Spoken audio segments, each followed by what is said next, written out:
The following program is a podcast1.com production.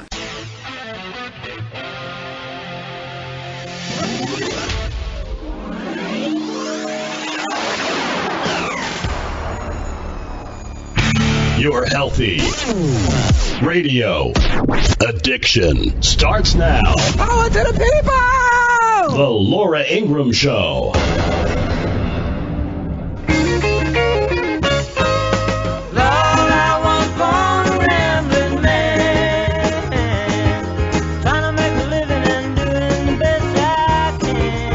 Welcome to the Laura Ingraham Show, your healthy radio addiction. I got to tell you, it's hard to start a show better than playing the Allman Brothers. Good morning. I'm Paul Viollis.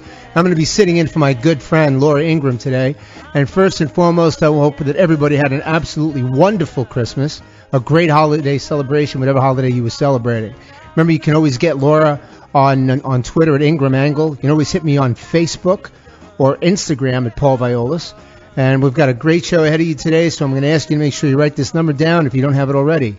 855-405-2872 or 855-40-LAURA. That's how you can get us today. I want to start off by kind of piggybacking on the show on Friday because we had a guest on. Her name was Wendy Patrick, Dr. Wendy Patrick. Just what a great interview that was.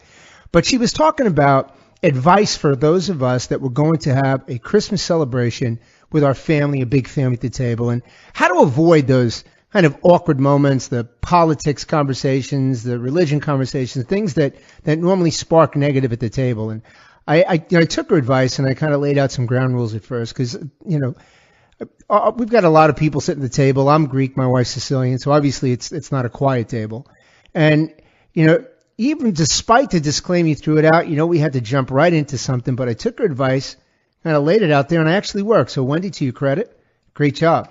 I also want to kind of, before we get going, I have got a best of moment. So, for my Christmas this year, I had the distinct pleasure of going to service with our whole family was together, which was great. So, my son flew in, and my daughter went with her and her husband and the boys, our grandsons, and we went to their church, which is a church at Vieira in Florida, and what a great celebration! I come from a Greek church, also from the Catholic Church. My wife, the Catholic Church, and very traditional kind of celebrating, but nothing like this. It was absolutely fantastic. My best Christmas present of the year, though, here it is. My best Christmas present of the year was I pick up my grandson. We're walking out of church, and he puts his head, 6 years old, puts his head on my shoulder, and he says, Bapu, which Bapu is his grandfather in Greek.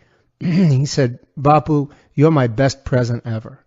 And you know what? I'm telling you, if that doesn't hit you, you just don't have a soul. That was my best moment for Christmas. I just had to share that with you. Remember, again, today, 855-405-2872 or 855-40-LAURA. We're going to be going over a bunch of stuff today. I mean, there's some really interesting things in the news, and we'll give you our lineup in a second. But what I want to hear from you today is your best 2017 moment, experience, the best thing that happened to you in 2017. I've got a couple of stories I'll share with you, but as we start to kind of wind out 2017, I think it's important to let's make this a really positive, upbeat kind of show. Something positive happened. Now, granted, we all have trials and tribulations. We all have things that we have to deal with, we don't want to deal with. It is what it is. But there's still positive that reigns through that. And you know what? I would love to hear your best 2017 moment when we come back after this next break. I really would love to hear it. Some of the things that are starting to concern me and we're going to talk about today, are we going to war? We keep hearing from military leaders telling our troops, you need to prepare for war, we need to get ready for war. What does it exactly mean? We're going to talk about that today. The president and the FBI. Now, we know how our system of jurisprudence works in the United States.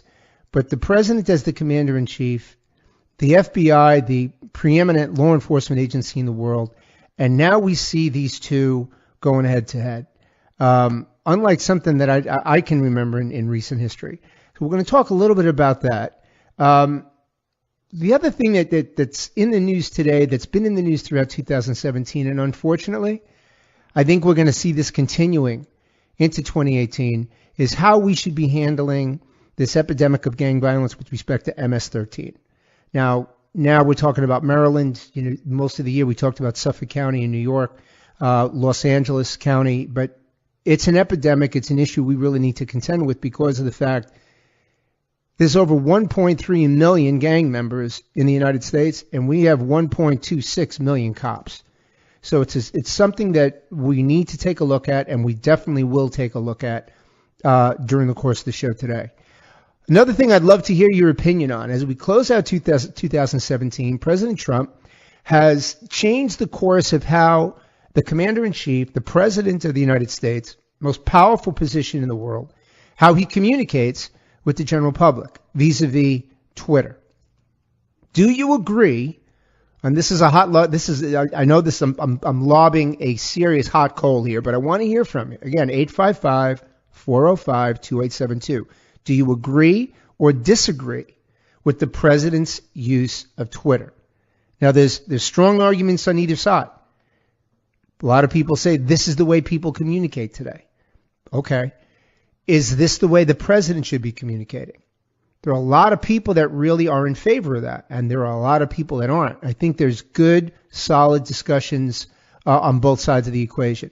But we definitely want to hear from you on that today. Do you agree or disagree with the president's use of Twitter?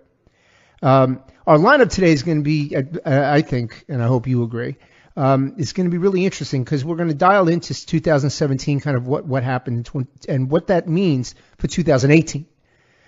Days away before we start celebrating New Year's Eve. Just to give you a little peek under the tent, in the wake of all the natural disasters of 2017, what does that mean for insurance rates as we come into 18? Well, you know that we're not going to have the hurricane disasters that we've had and the floods and the massive fires that we've had that have been crippling major insurance companies throughout 2017, and we're not going to pay for it in 18. What does that actually mean?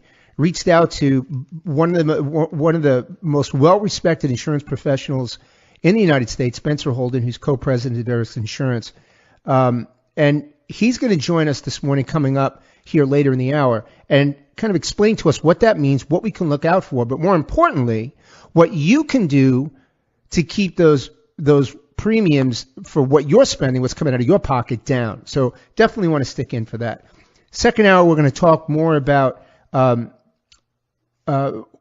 whole issue, and I don't know if you've been seeing this, and I've been following this, but the U.S. sending anti-tank missiles to the Ukraine.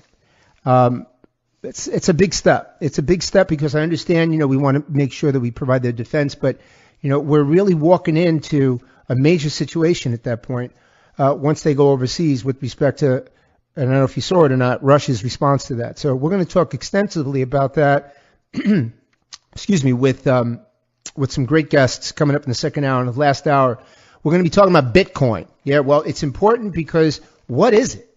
What's it being used for? Can we stop it? Can we control it?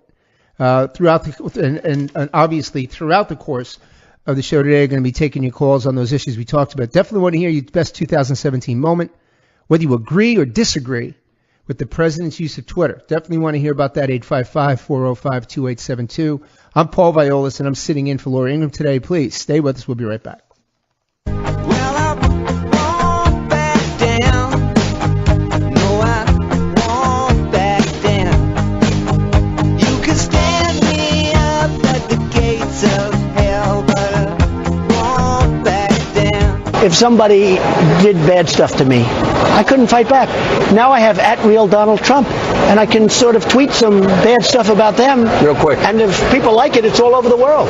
I'm dragging me down, gonna stand my ground. Thanks to my wonderful sponsors and your support, I'm glad to say that we can provide this podcast at no cost to you at all. As a loyal listener of my program, please consider testing our sponsors because they're the ones who actually cover the cost to produce this daily show. So if you're a dog lover like I am, how about giving your dog, your best friend, a fresh, healthy, and nutritious diet? When dogs eat well, they live longer and happier lives. I'm here to tell you about NomNomNow.com, which cooks the world's best dog food. It's made fresh in the USA and delivered right to your door every week. Nom Nom Now's custom customize recipes, cook fresh in our kitchen, delivering healthy nutrition you can actually see. Switch to Nom Nom now, and your dog will have more energy, a shinier, softer coat, and a longer, better life. Nom Nom now really is the best food for your best friend. And right now you can save 50% on your first 2 orders of fresh, healthy dog food when you use my code Laura at nomnomnow.com. That's code Laura and save 50% on your first 2 orders. NOM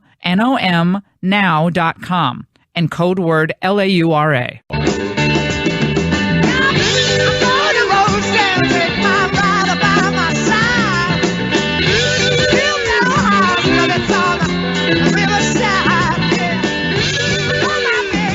Welcome back to the Laura Ingraham Show, your healthy radio addiction. I'm Paul Viollis, CEO of Viollis Group International and host of the podcast, The Security Brief, which you can always get at viollis.com or a variety of other locations up on the web. 855-405-2872. We've got a couple callers we're going to go to. But first, I failed to mention, I don't know how I did this, but I failed to mention a couple of the things I'd like your opinion on before we close out today's show. Because as we all know, this show goes extremely fast. What annoys you most about flying? It's a long list, but what annoys you most about flying? I fly about 120,000 flight miles a year, so I've got my thoughts, but would love to hear yours because we've got a TSA story coming up later in the hour.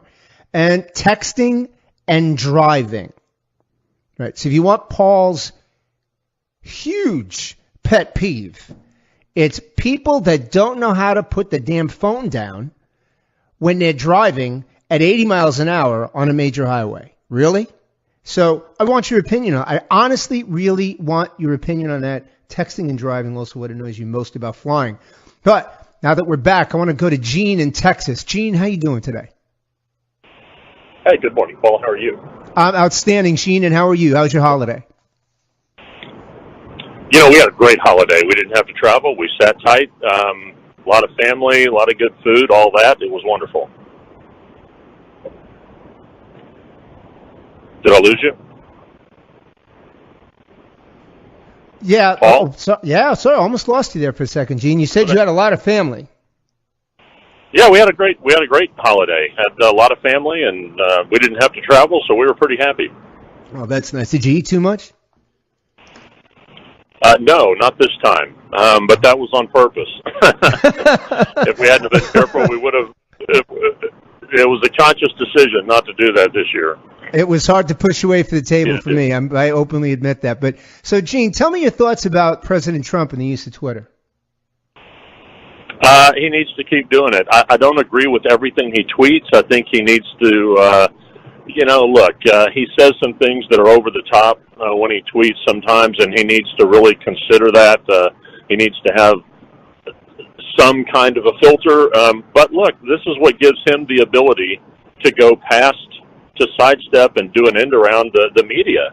It's like a fireside chat. It's like, a lot of politicians time their campaign events so that their interviews are done on live television. That way they don't have to be filtered by the editor. And that's, Twitter gives him an amazing ability to communicate to millions of people without having to go through the media. So I think we need to let Trump be Trump. That's why he's the president of the United States, is because he's very different. He does things differently. But so he ought to keep doing it, but I think there's some things he ought to throttle back on some. That's an excellent point too, Gene, because we did elect him knowing he was all over Twitter, right? So there's no surprise there.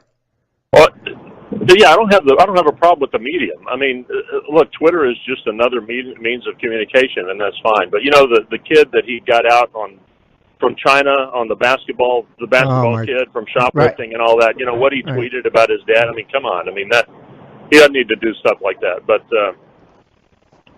he's a very different kind of person. I agree with you there, Gene. But by the same token, that's a sore spot with me too, because the dad should have been a whole lot more grateful, given the fact that the penalties in China for that type of crime, the kid should still be in jail. But I agree with you. He shouldn't have used Twitter in that regard. But I definitely support it as well. Again, you had noted too, tax reform is a huge accomplishment. You should see the type of things that he's accomplished so far. And using Twitter, why not, right?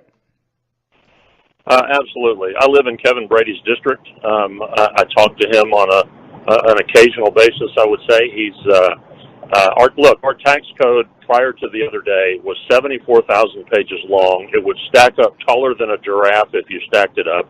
It weighs 740 pounds. It cost you $7,400 in ink if you tried to print it. I mean, it should have been ripped out by the roots and burned on that basis alone. We spent, I think, $430 billion with a B, $billion every year trying to comply. That's not the cost of the taxes. That's the cost of compliance. It's absolutely a monstrosity and ridiculous. No question. And I think if Trump achieved nothing else but that's a successful first term. It's an excellent point, Gene. It's an excellent point. Thank you for giving us a call, and a very healthy and happy New Year for you and your family.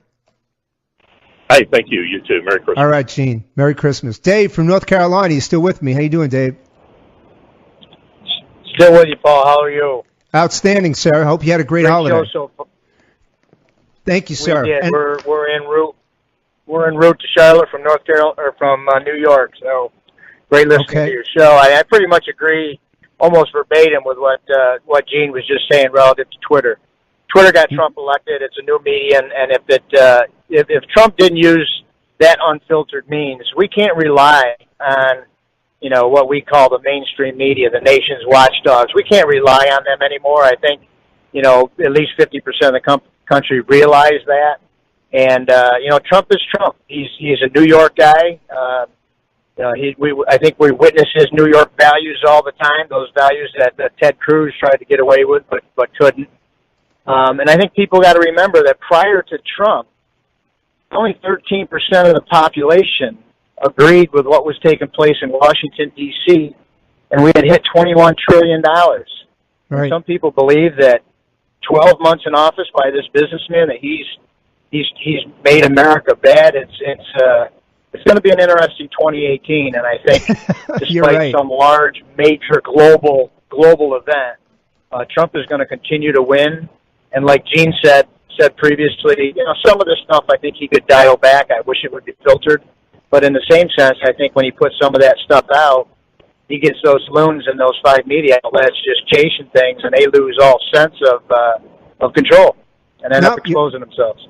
You're right, Dave. I agree with you wholeheartedly. And, one of the interesting parts about it, and I'm not a big social media person, bearing in mind, I've come from the law enforcement and government world for, coming up 38 years. So, and now with a media career, I've had to get used to the whole social media thing, which is, I've come in kicking and screaming, but I get it. It's so important. It's how we communicate today. Having a president communicate over it was difficult for me initially to really kind of put my arms around it, but I do have to agree.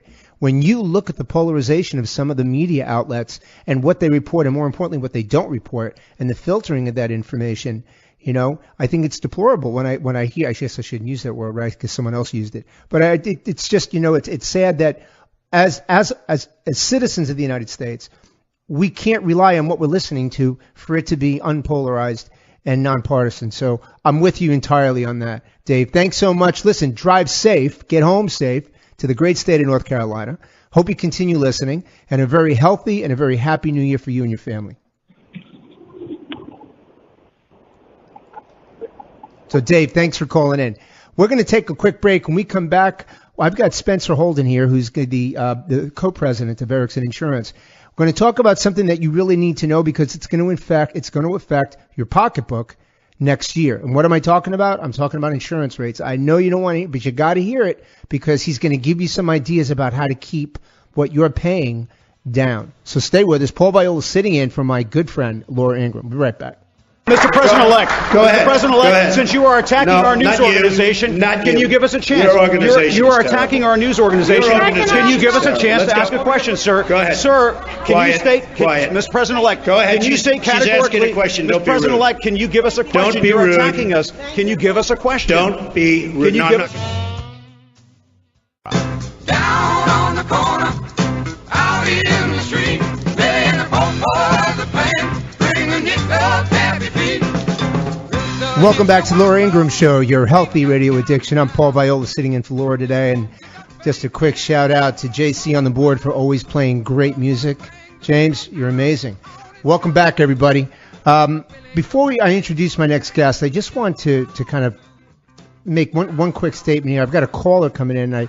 I really do agree when we had Gene and Dave on before with that position, and I want to make it a point that I have in the past taken a position that I disagree with him using Twitter because, again, I'm kind of old and moving into social media is different, but I've been doing it.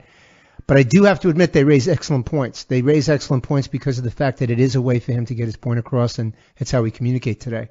And Dave, I don't know if you heard me before we cut off, but I hope you get home safe. So now I have Eddie in Florida. Eddie, you with me? Hey, yeah, sure am. Good, Eddie. How you doing today? I'm doing great. Good, great. Sir. Yep, on Good, my way sir. to work listening to you. All right. Now, what's your position on the whole President Twitter thing? I love it. I'm glad he's doing it. I'm a Trump supporter, but I'm an old guy. I mean, I'm 68, and I've seen a lot of this. I voted in the last 40 years, and I'm glad he's out there. He's got a pulse on it by going to Twitter, and he stopped the sieve of the left wing and even the moderate wing in the media and all the censors that won't let conservatism through.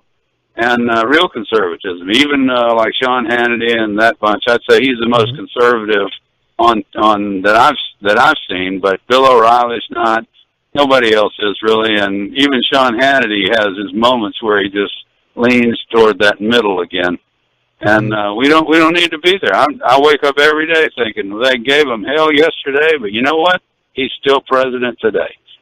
Yes, there's no question about that. And like I had said before, Eddie, and first of all, you are not old. 68's the new 40, Eddie. If I'm telling you. Yeah, I got to keep believing that. Well, I'm with you on that. And I do agree with you that, and again, my point on this is I had a hard time with that. I had a real hard time with it. But you can't dispute the fact that he is getting a message across that he normally wouldn't have been able to be heard on, right? So, Eddie, I really appreciate you calling in. Please drive safely. That's most important. Watch people that are texting and driving. Please get there safe and have a very safe, healthy, and happy New Year, Eddie. Happy New Year. Yes, sir. So, as I mentioned before we took a break, I'm being joined right now by Spencer Houldin. He's the co-president of Ericson Insurance Advisors. They're based out of Washington Depot, Connecticut, a firm started in 1936 by his parents and has grown to incredible international growth at this point through the leadership of Spencer and the co-president, his brother Peter. Spencer, are you with me? Hey, Paul. How are you? Great. Merry Christmas. I hope you and the family had a phenomenal holiday. We did. I love the story about Booba. Certainly special times, and it is all about family. And I can say that we had a wonderful time as a family. Thank God. I'm glad to hear that. Yeah, that kid just made me. I'm coming out of church, and he said that. I mean, the tears just coming out. It's just my Karen said to me, "What are you crying about?" I'm like, "Go look at something else, will you, for a minute, please? Give me a minute." But there's nothing better, really. Oh, it's amazing. So this is really a fascinating subject for all of our listeners because, and for those of you that as I mentioned earlier in the hour, Spencer is by far one of the most well-respected insurance professionals in our country. He's been sought after and spoke on Capitol Hill. He's the kind of professional that really makes sure that he goes outside of the box to ensure that the overall package of insurance doesn't just sit in a small area but carries through across the country. No, this subject today is certainly one that has me kind of losing a little sleep because, and I'll tee this up for you this way, Spencer, we had Hurricane Harvey, we had Irma, we have the Napa fires, we have floods, mudslides. This can't go without it hitting us in the pocket in 2018. What are your thoughts on that? Well, it's exactly correct. The consumer doesn't realize that when you have a wildfire in California or when you have a terrible hurricane that hits Florida, that it actually will affect the rates on homeowners insurance in Iowa. And somebody would say, how could that possibly be? The insurance market is a very complicated but very organized web of it's a financial instrument, and it's all backed by reinsurance. So as an example, XYZ Insurance Company, you name it, we all know the names of the big players, they may only take a $50 million risk on a natural disaster. and then they go and buy reinsurance from another company or a series of companies, so that if there is a natural disaster that hits that insurance company for more than that $50 million, then the reinsurance companies reimburse them. So it's like a $50 million deductible, if you would, and then they don't pay any more after that. And that mechanism keeps the market stable so that an insurance company isn't bankrupt overnight by a natural disaster. So what happens is all the insurance companies that we all work with across this country, they all buy reinsurance. And when the reinsurance market gets hit, then their cost of reinsurance for everybody goes up. So if we want to look at actual data, on average, the catastrophes in this world are, on any given year, they average about $51 billion. That's a 10-year average. When we look at 51 billion in the country, the world, globally. Okay. Globally. Go ahead. 2017, we're estimating globally that the catastrophe losses would be $131 billion. Oh my God! So that compares to $56 billion last year. We're not talking about a few million here. We're talking billions of dollars. Now, of that $131 billion globally, they're estimating probably, and it's tough to exact numbers aren't in, but probably about 115 of that was domestic in the U.S. We're looking at, from Harvey, Irma, and Maria, somewhere between $80 and $95 billion of losses. The first California wildfire in October that hit the whole Napa region was about $7 billion. We now have this finally under control, thankfully, in Southern California. We don't have estimates, but there's 1,000 homes that were destroyed. So what's that going to cost to rebuild? And then we had all these smaller, and smaller is a comparative word, but in May we had a terrible, terrible hailstorm in Colorado that ended up costing the industry about $2.5 billion. But when you add all these up, the reinsurance market was decimated, and they have to go and obviously replenish their funds, and that's going to make reinsurance costs go up for all of us. And what does that have to do with all of our listeners now that are thinking about how is this going to adversely impact them in 2018? I mean, obviously this is going to affect homeowners insurance and potentially even automobile insurance, as I see where State Farm has gotten a good smack on this. Yeah, I definitely want to hit the auto insurance market because there's a whole other set of challenges there. But when we look at property rates in the country, they are affected by the reinsurance because if XYZ insurance company needs to spend more on reinsurance, they have to pass that on to the consumer. So all of us take a hit when this happens. When we look at states that are prone for natural disasters, such as Florida with hurricanes or California with earthquakes and wildfires, you'll see that the premium on the wind portion, for instance, on a Florida home is really expensive. And the reason that is because the reinsurance costs are really expensive because the likelihood of a natural catastrophe taking out thousands of homes all at once is very high. So the insurance industry can handle a $500,000 house burning down. I mean, they can price for that. They know it's going to happen. They have statistics how often it's going to happen in a given year. What they can't price for very well is the national disasters, especially in 2017 when we get hit by all those hurricanes and then these wildfires. So when we put this all together, before we take a break, and Spencer's been good enough, we're talking to Spencer Houldin, co-president of Ericson Insurance Advisors. Before we take a break, here's the thing that I'd really like to narrow down, Spencer, as we kind of drill down on this.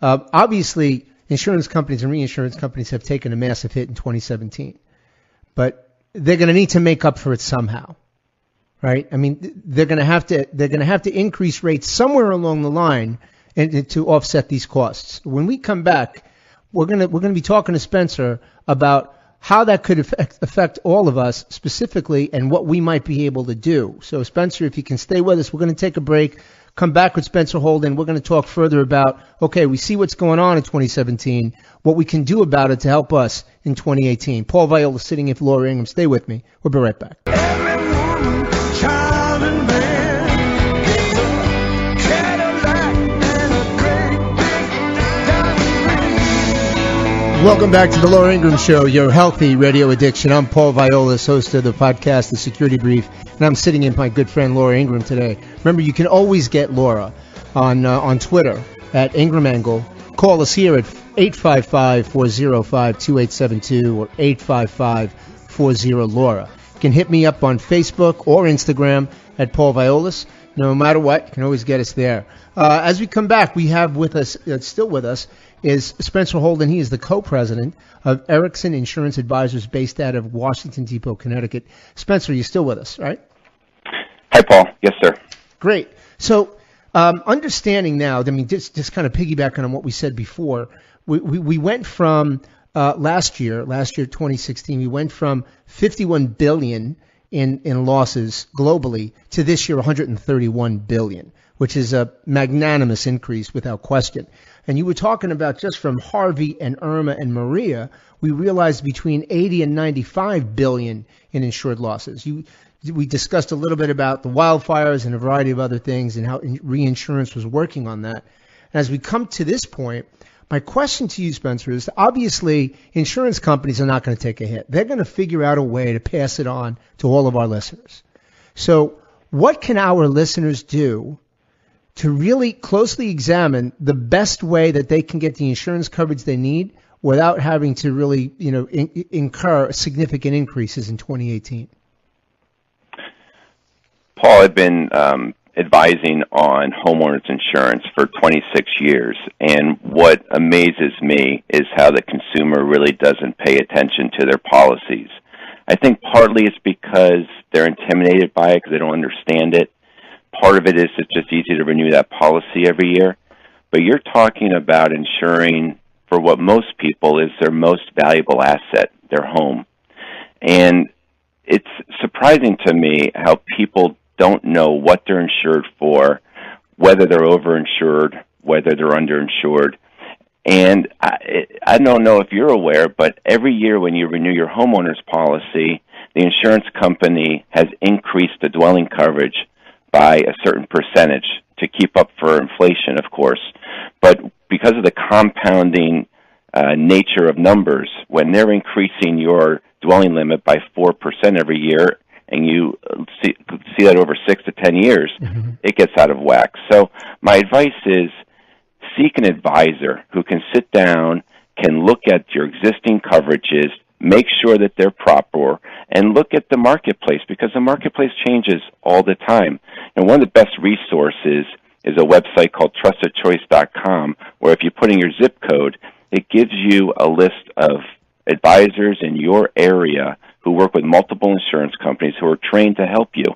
But it's not a product that you should be buying online because you don't understand it, and you're going to overpay. The other thing that I'm a big fan of is increasing deductibles. Insurance is supposed to be for the catastrophic loss, not for the stain on the ceiling. And so by increasing your deductible and taking a little bit more risk yourself, you'd be amazed at how that can lower your premium. And this is something that a good advisor can walk you through. Now, Spencer, you raise a great point, as always. Trustedchoice.com.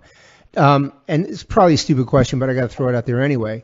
Do you have to have a certain amount of net worth in order to get an advisor? I mean, is getting an insurance advisor an expensive thing to do? How much money out of pocket is that?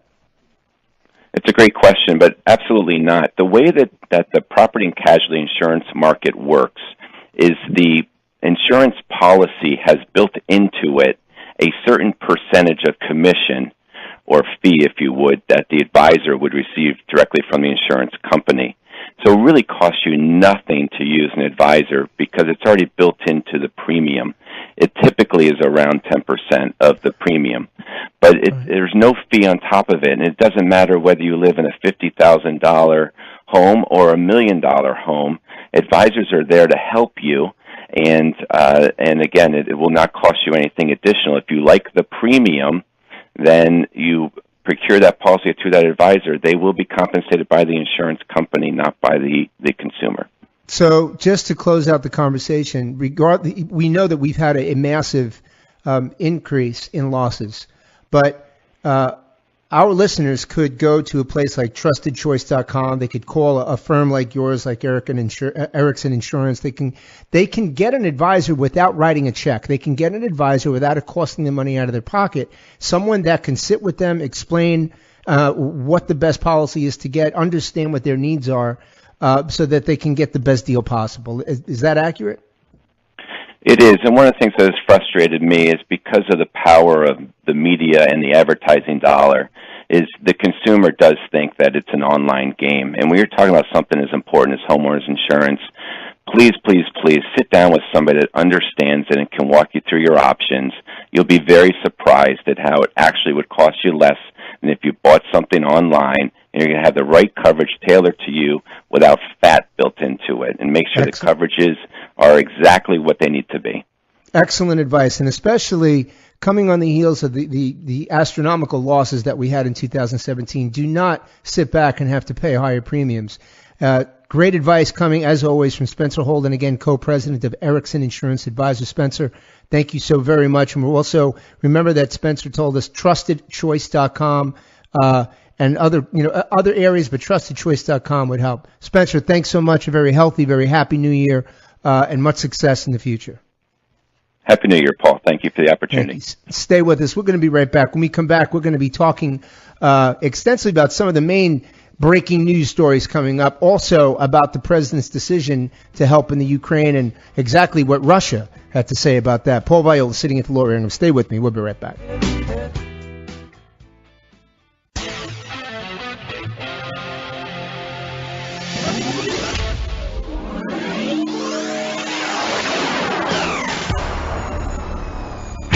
Your Healthy Radio Addiction starts now. Power to the people! The Laura Ingraham Show. I feel free. I feel free. Welcome to the Laura Ingraham Show, your healthy radio addiction. I'm Paul Viollis, host of the podcast, The Security Brief, sitting in for my good friend Laura Ingraham today.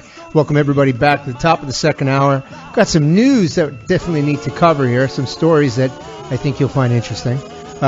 Before we do that, remember you can always reach us at 855-405-2872. That's 855-40-LAURA. You can always get Laura on Twitter at Ingraham Angle. You can always hit me up on Facebook or Instagram at Paul Viollis. So, and as I mentioned before, and I got a bunch of social media hits here, just a couple during the course of the break, would love your opinion as we look back over 2017, and focusing a little bit here for a second on President Trump. As we look back over 2017, what's your opinion of how President Trump uses Twitter as a form of communication? Again, we have some positives, we have some negatives. Would love your opinion how President Trump uses Twitter as a form of communication. 855-405-2872 or 855-40-LAURA. Also, would love your opinion about texting and driving, being that we've got a lot of people driving around during the course of the holiday. What do you think about that? A couple of the stories that I saw in the news this morning I thought worthy of bringing to everybody's attention. Over the weekend, during the holiday travel, a loaded gun was found during a security check at the Orlando International Airport by TSA. The find caused lines to increase, obviously, in length at the security checkpoints during an already busy day for the holiday, for the airport during the holiday travel. Officials said that this is the 91st gun they've confiscated at the airport in 2017. That's just at Orlando International. The reason why I start with this particular breaking news and headline story is because of the fact that a lot of negative has been cast over the TSA over the last couple of years, and how people are calling for sweeping changes, et cetera. And granted, there's no agency that's perfect. There's no agency that's even close to being perfect. And the TSA, like many other and all other federal agencies, federal, state, local agencies, have a significant amount of room for improvement. There's no question about that. But the thing that we need to, and this is my opinion, I'd love your opinion on it, obviously, what your opinion is of TSA. Would love to hear that. I'm sure you've got one, so let us know what it is. But I start with this story because there's been a lot of negative that's been cast, a lot of aspersions been cast over the TSA. You think about it, we have no idea why this guy's carrying a loaded gun on an airplane other than the fact that he's a moron. Really? You really think you're going to... That's like walking up to a TSA line and saying, hey, listen, be careful with that, my suitcase, it's got a bomb in it. If you don't think that you got an issue, I won't even go there. But my point here is TSA does do a really good job. TSA does keep us a lot safer than we would be, obviously, if they weren't there. And the fact that Orlando International, just one of many airports that we have in this country, has acknowledged that this was the 91st gun that they've confiscated at the airport. I think that speaks volumes.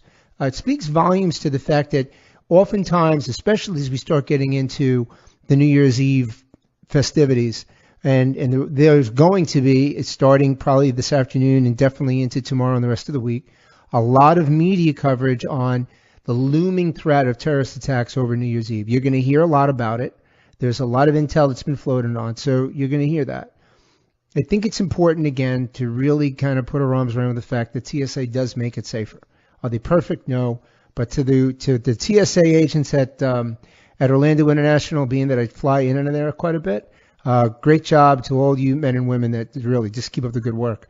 I noticed here, and this is, I got to say this, I mean, looking into different stories, I felt like I had to bring this up. Listen to this. A topless protester was detained by Vatican police on Monday, Christmas, for attempting to steal the doll of baby Jesus from the Vatican's nativity scene. Really? No, seriously. Can you say get a life? The incident occurred as thousands of people gathered in St. Peter's Square to hear the Pope's Christmas Day message. The woman, who was wearing pants and shoes, thank God for that much, was part of the international feminist organization Femin. Now, I'm a firm believer that people have a right to express themselves, and they do. I think that's within reason. This is without reason. She had God is woman written on her torso. I'll get into that in a second. The would-be theft was thwarted, thank God, by Vatican police before the woman could flee the nativity scene with the baby Christ doll. The group pushes the same message. A child, listen to this, a child is not from God. The child is, I quote, not from a God, but from a woman. For a woman is God. It's an interesting perspective. I'm glad that, they locked her up.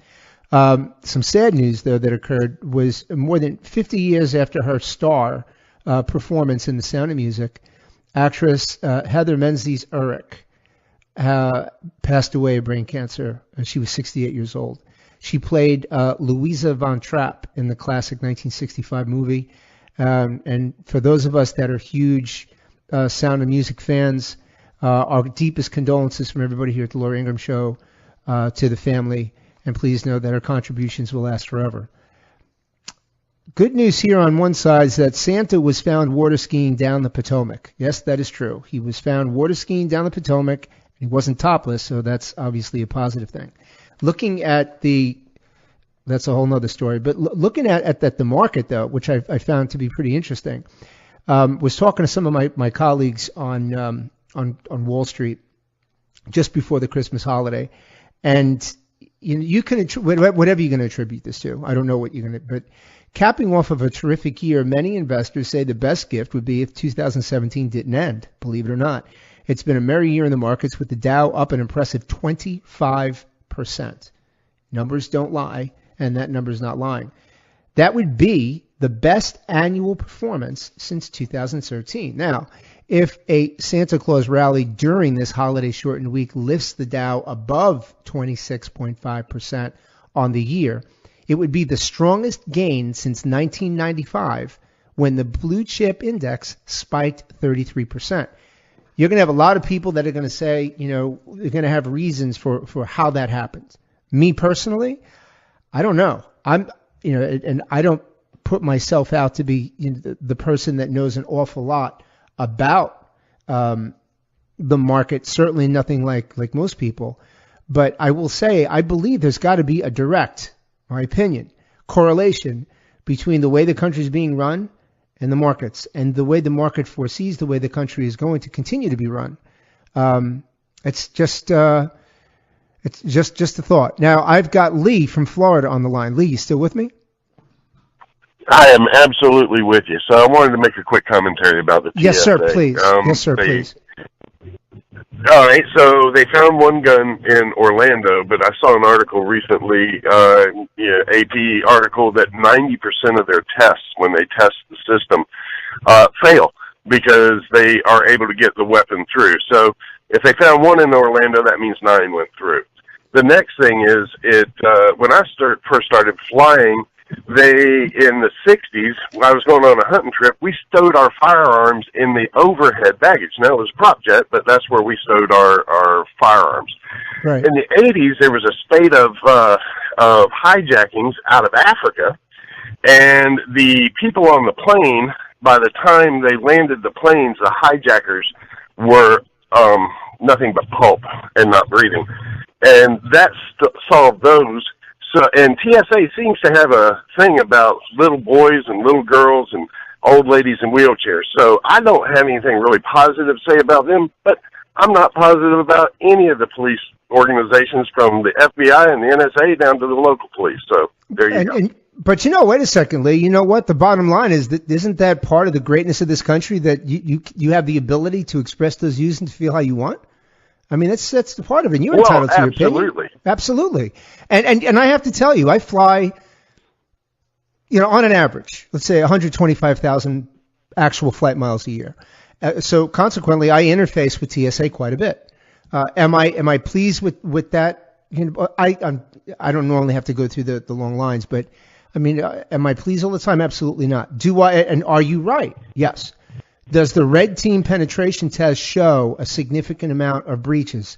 You're absolutely correct, sir. It's empirical data. There's nothing to dispute that. My point, behind that is the fact that, we slam them a lot, and I get that. But there are a lot of times when they do good, and that was the point that I was making. And I certainly appreciate your point, because do they have a lot of room for improvement? Absolutely no question about it, Lee. Absolutely no question about it. I appreciate you calling in, Lee. Thank you very much, and a very healthy, very happy New Year for you and your family. Yes, sir. If anybody else has got an opinion on the TSA, give us a call. No question about that. We're going to take a quick break, but when we come back, we're going to be talking to Todd Wood, who's a graduate of the U.S. Air Force Academy. We're going to get into this a little bit later in the hour.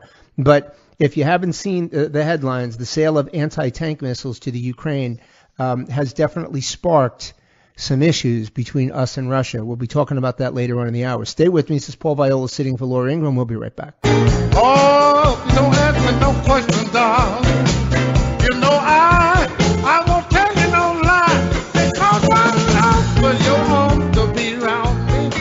Welcome to the Laura Ingraham Show, your healthy radio addiction. I'm Paul Viollis, CEO of Viollis Group International and host of the podcast, The Security Brief. Sitting in for Laura today. Remember, you can always get Laura at Ingram Angle on Twitter. You can hit me on Facebook or Instagram at Paul Viollis.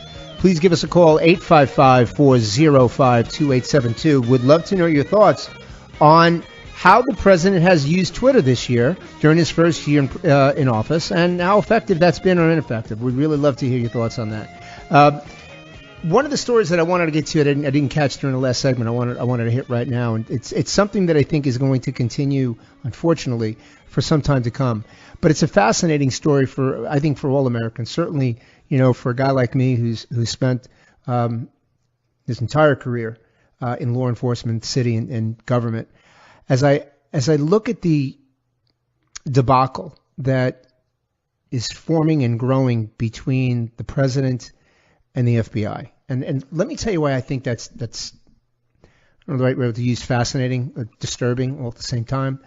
The FBI is by far the preeminent law enforcement agency in the world. There's no question about that. They are the benchmark of which all agencies aspire to be. They are the people that come and are brought in, even though, and again, I'm not pulling anything back from our 1.3 million city, state law enforcement officers. I'm talking, the FBI is the law enforcement agency that sets the benchmark for excellence in law enforcement. Doesn't mean they're perfect. No question about that. That's why they have something called an Office of Professional Regulation, where they oversee that, as every law enforcement agency does. And then we have the president, and President Trump. He is the commander in chief. He holds the most powerful position in the world. FBI reports to justice. We all know what our system is in the country with respect to checks and balances.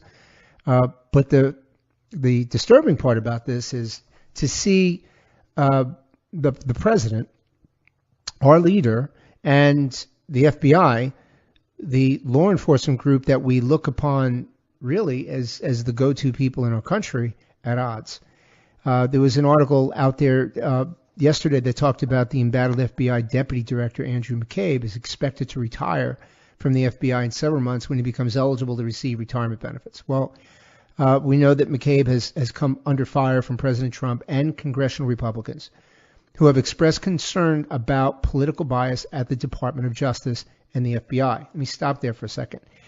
One of the great things about our system of law enforcement is that it is supposed to be, and I'm not saying it is, I'm saying it is supposed to be run from a nonpartisan perspective. We know that there's, prejudice in everything. There's just humans, you're going to have it.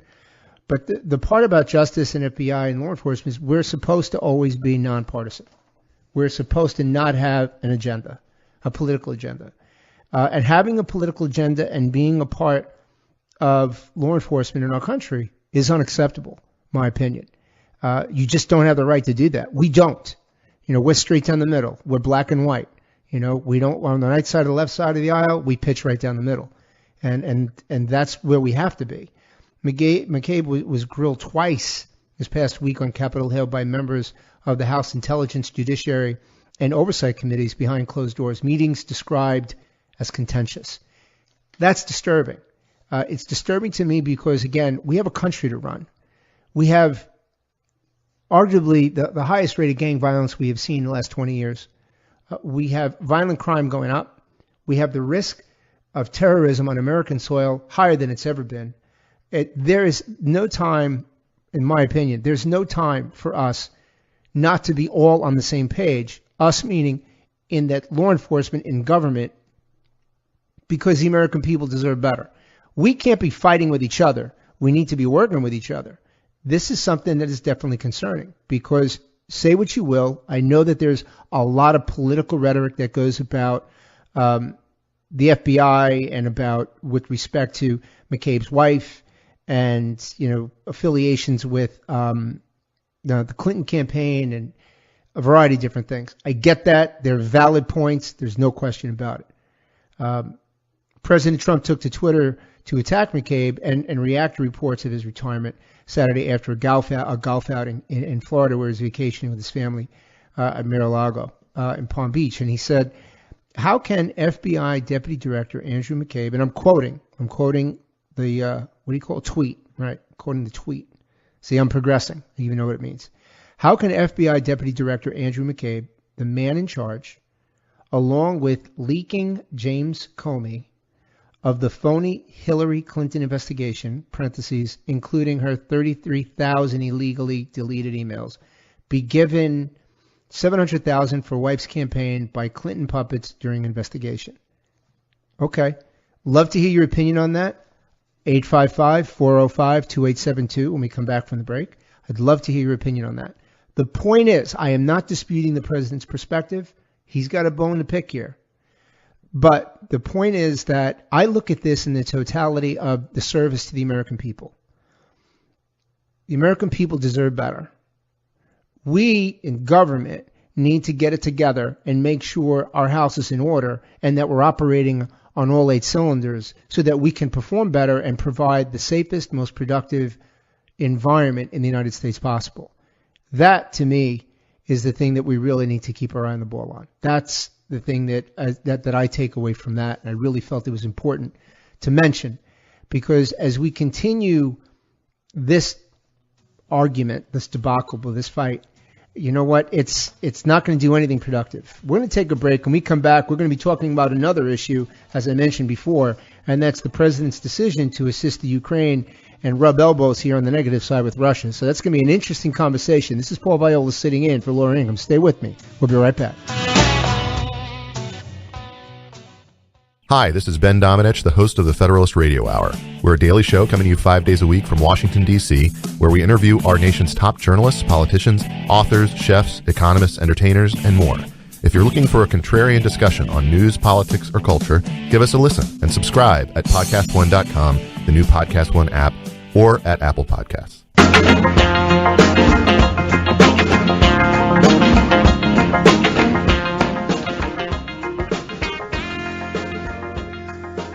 Welcome back to the Laura Ingraham Show, your healthy radio addiction. I'm Paul Viollis sitting in for my good friend Laura. Remember, you can always get Laura at Ingraham Angle on Twitter. You hit me at Facebook and at Instagram, Paul Viollis, 855-405-2872. On the line with us is Stephen from Wisconsin. And I got to go to Stephen first. He's a brother law enforcement officer. Stephen, you with me? I am. Yeah, I worked in law enforcement for 28 years. My wife was transferred to Twin Cities. I ran scanners, part of dignitary protection for the state for many of those years, almost on a daily basis running scanners. And when we moved to Twin Cities, I took the test for TSA, and anybody that has any questions about how easy that is, they should take the test, because I'll tell you, it isn't easy. They got a hard job, and looking at those images and trying to determine what's what when they're looking at it is no easy task.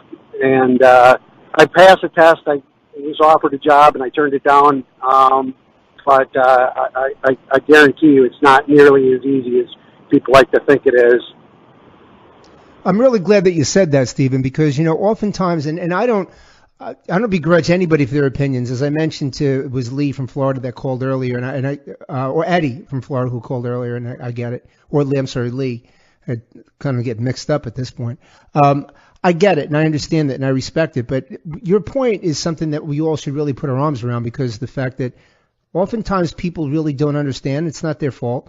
They don't understand just how much training has to go into being in law enforcement or in public service, and TSA is certainly no exception to that rule, as you're attesting to. And I'm not ever saying that they're perfect, but you know what? It's a difficult job, and I was really glad that you took the time to call us about that. Good bet. Good day.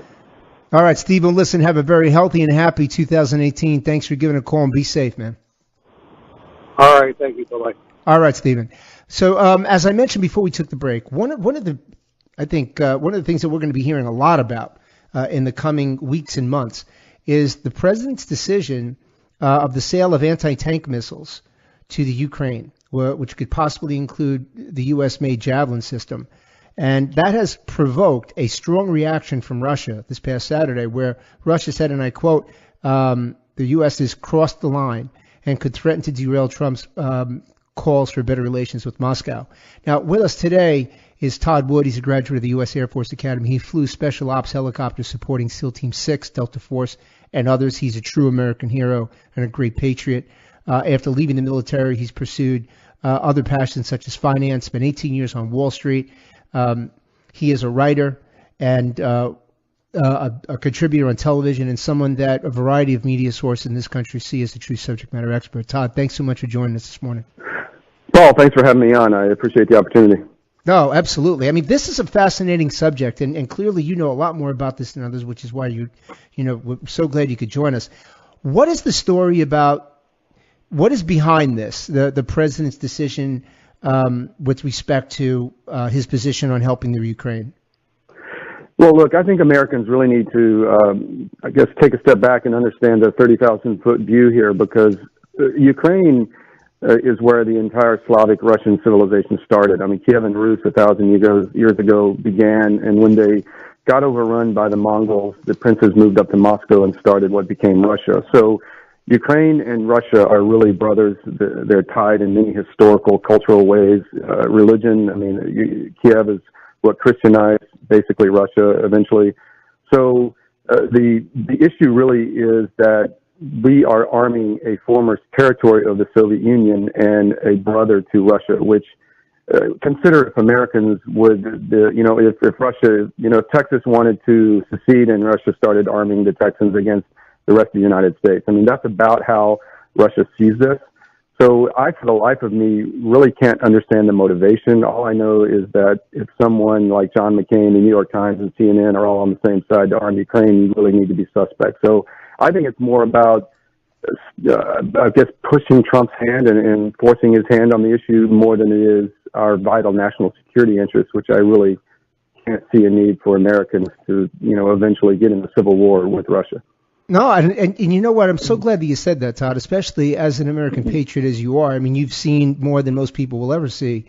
I always believe, regardless of who sits in the Oval, I always believe you got to support your president. But, to a certain extent, I mean, I'm asking myself, how does this benefit the United States by getting into this position with Russia? I mean, I understand that our State Department has made a statement basically saying that the U.S. is committed to the Minsk agreement. I respect that. And for those of you that aren't familiar with the Minsk agreement, it's a 13-point plan which began with a ceasefire and the withdrawal of heavy weapons from the front lines that were to be monitored by the Organization for Security and Cooperation in Europe, also known as OSCE.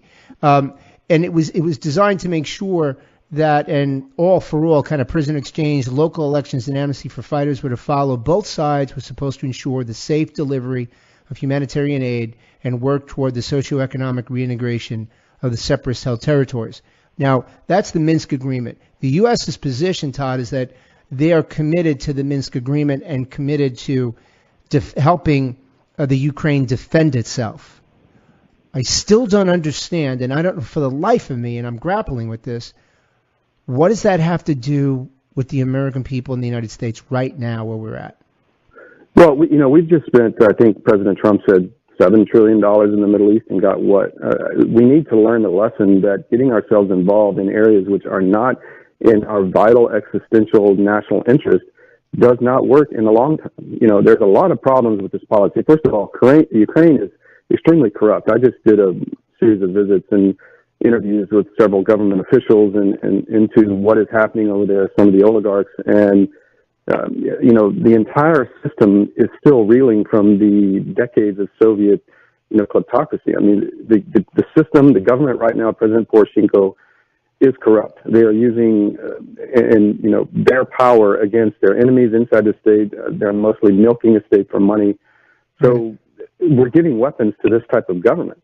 And if you remember the North Korean missile technology, it's said that a lot of those rocket technologies came from a factory inside Ukraine. So here we are going to give very sophisticated weapons to this military, which, I love the Ukrainian people. I have no problem with them as a society or as a nation. I just don't think it's in our vital national interest to support weapons into Donbass. And let's take it one step further before we take a break. And Todd, I want to thank you for being able to stick on for the last segment. Sure. Here. This really comes down to certainly what you're saying, but to me, it comes down to Russia's comment on you've crossed the line. Now, in your opinion, I don't know if we can finish this up after the next break, but when they say you've crossed the line, what message do you think they're really trying to send here? And is Putin the kind of guy that we really want to go bang heads with over the Ukraine? Well, that's my point exactly. I mean, Putin told President W. Bush, George, Ukraine is not a country. They don't see it as a country. They see it as their backyard. And we're basically threatening them on the borders in a former Soviet territory, which raises all kinds of paranoia inside the Russian Federation with the people who lived through the Soviet Union, through the Cold War. And they've been invaded historically many, many times, and they've always succeeded in defeating those invaders, whether it be the French or whether it be the Nazis, at a big cost of life to them. But this is their motherland. I mean, it's not something they play around with, and I think Americans need to realize that. Well, the thing that I find kind of alarming at this point, and maybe you can enlighten us on this, but we're talking about the U.S.-made Javelin system. Right. Maybe you can explain a little bit to our listeners what that actually means. Well, it's a highly accurate, highly lethal, man-portable anti-tank weapon system.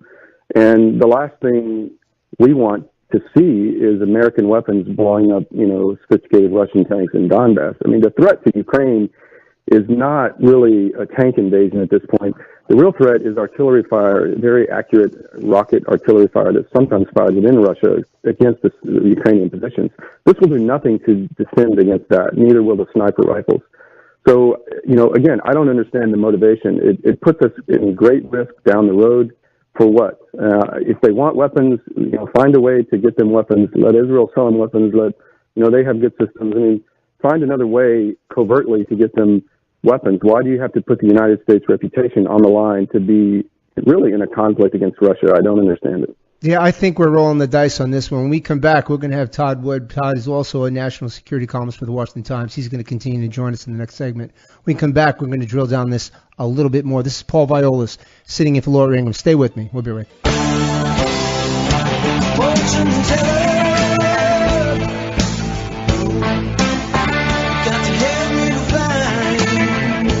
Welcome back to the Laura Ingraham Show, your healthy radio addiction. I'm Paul Viollis sitting in for Laura today. And we've been talking to Todd Wood, former Air Force pilot and national security columnist for the Washington Times.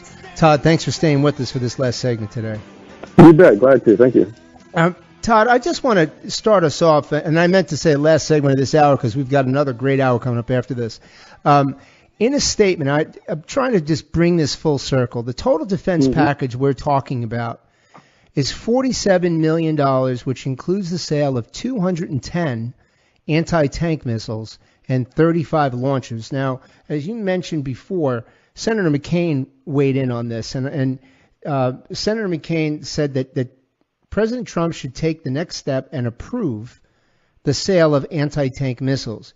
And I quote, "I urge the president to authorize additional sales of defensive lethal weapons, including anti-tank munitions, and to fully utilize security assistance funds provided by the Congress to enable Ukraine to defend its sovereignty and territorial integrity." I'm lost there, Todd, because I hear that statement from Senator McCain. I have a lot of respect for Senator McCain, but I have absolutely no faith in where that stands to assist the American people. Maybe you can enlighten me on that. Well, I'm with you, obviously. One thing that people should realize is that the Ukrainian military, since the invasion or annexation of Crimea and the invasion into Donbass by really what are mercenaries, funded and aided and abetted by Russia, is that the Ukrainian military has gotten much, much stronger. They have a very robust indigenous weapons manufacturing capability now. So really, I think the agenda behind this has nothing really to do with Ukraine and Russia. It has more to do with the deep state forcing Trump's hand and getting him to do what they want and boxing him in ways. And it looks like it's worked to some extent. I'm sure there's been discussions in the White House very in depth to this. I'm sure they realize everything I'm saying. But they did it anyway. I mean, the leaks were out there timed about the possible presentation to Trump. I mean, it was all over the media. It's obvious that the deep state and the Obama media are in on this. And so, again, I don't see a vital national interest to the United States. And you would think we would have learned our lesson after the last decade. You would think. I mean, I'm thinking the same thing. I was looking at a statement from the State Department. And they said the United States has decided to provide Ukraine enhanced defensive capabilities as part of our effort to help Ukraine build its long-term defense capacity to defend its sovereignty and territorial integrity and to deter further aggression. U.S. assistance is entirely defensive in nature. And as we have always said, Ukraine is a sovereign country and has a right to defend itself. Now, They went on to say the United States remains committed to the Minsk agreements, and I mentioned that earlier. Now, here's the part that I'm not really understanding the State Department's message on that, because as you noted, and out of all the important things that you've said so far, probably the most poignant of all is the way that Russia looks at the Ukraine, right? They look at the Ukraine as part of their backyard, as a territory. I mean, we're traveling across the world, right? Todd, we're traveling across the world to pick a fight in the backyard of Russia, and I cannot, for the life of me, see what that is going to do for us. And my question to you, and certainly as the learned individual that you are and a patriot of this country, what are the possible ramifications of this? Well, first let me say that, I was in the military during the Cold War. I think Russia should be confronted very vigorously, and the red line should be the NATO borders. That should be very clear. I have said for a long time we need to move armor back into Western Europe and Eastern Europe now to make a very robust defense, because Ronald Reagan was right. The best war is the one not fought. Peace through strength works. And so, as far as the national security interest, I really believe that this is just some type of agenda to force some. I can't really understand it. Whether it be money being made, eventually selling arms to the Ukrainian military, I just don't know what the agenda is. I can't speculate.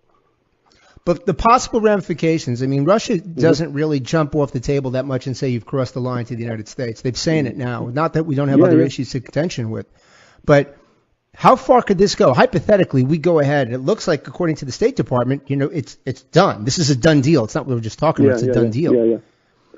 Well, this actually happens. Putin says all the time, remember we have nuclear weapons, and they are actively preparing for some type of conflict in the future, whether it be civil defense drills, whether it be massive, Zapad or Western exercises against, in Belarus, against NATO. They are arming Kaliningrad, which is the Russian enclave in the Baltics, right next to Poland, Estonia, Latvia, Lithuania, which are part of NATO. So they are preparing for some type of conflict. This does not help better relations. There are ways to put pressure on Putin without committing American weapons to kill Russians. I just think that's a huge mistake. I couldn't agree with you more. Todd Wood, former Air Force pilot and national security columnist for the Washington Times. Todd, thank you so very much for joining, and a very happy and a very healthy New Year for you and your family. Enjoyed it. Thank you, Paul. Thank you. Take care. Yes, sir. Thanks, Todd. When we come back after the break, we are going to be talking to Jim Epstein, and we are going to be talking Bitcoin, and why is this so important for everyone, regardless of where you are. Why it's so important for you to know about Bitcoin is because as we start navigating to 2018, it's going to have a dramatic impact on all of us. So we're going to dial deep into that. Remember, 855-405-2872. Would love to hear your opinion on the president's use of Twitter. Also, if you got a funny story about what annoys you most about flying, I've got a couple. I can't wait to share with you at the top of the hour. This is Paul Viollis, sitting in for my good friend Laura Ingraham. Stay with us. We'll be right back. Thanks for listening to the Laura Ingraham Show podcast. Download new episodes every week at podcastone.com. That's podcastone.com. 2017 was a great year for us here at Podcast One, and we hope it was a great year for you. We launched new shows with Caitlin Bristow, Jim Harbaugh, Dick Enberg, and Randy Jackson. We've had some amazing guest stop by some of our shows, like Bryan Cranston on Geffen Playhouse Unscripted, Julia Louis-Dreyfus on All of the Above with Norman Lear, and Jason Bateman on Spike's Car Radio with Spike Ferriston. We are looking forward to a bright 2018 with new shows coming online, like MySpace Tom Anderson. And we are welcoming back Dennis Miller to the podcast scene. This is Heather Dubrow. Happy holidays. Cheers. I'm Caitlin Bristow, and I want to wish you happy holidays. Hey guys, it's Kelty Knight from the Lady Gang. Happy holidays. We'll see you in the new year. From all of us here at Podcast One, we want to wish you a very happy holiday and a happy new year.